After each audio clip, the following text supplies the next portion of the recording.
Hello everyone, তোমাদের অবাগা প্রাণী পিউ নিয়ে এলো আর একটা নতুন মিনি ব্লগ। তো চলিए শুরু করতে हैं। তো সেদিন মা আমাকে নিয়ে গেল বাজারে, আর আমি মাকে বলেছি তোমার সঙ্গে বাজারে একটা শর্তেই যাব, যদি তুমি আমাকে অনেক কিছু জিনিস আর খাবার কিনে দাও তবেই আমি যাব। कहां से आते हैं?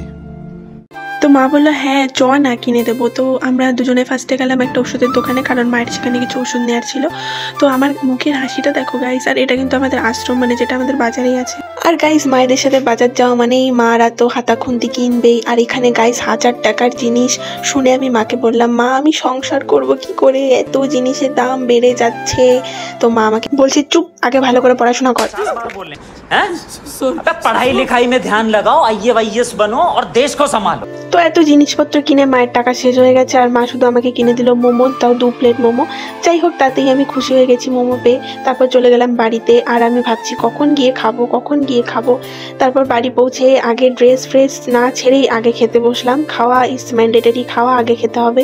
তো আমি একা খাচ্ছি তা হবে না, আমার বুনুকেও ডেকে নিলাম আর বুনুকেও খাওয়াচ্ছি, তুইও খা বিকজ খাওয়া ইজ ম্যান্ডেটরি।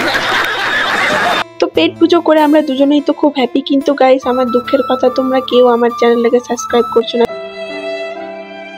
গাইস প্লিজ অভাগা প্রাণীটাকে একটু দয়া করে একটু সাবস্ক্রাইব করে দিও। টাটা।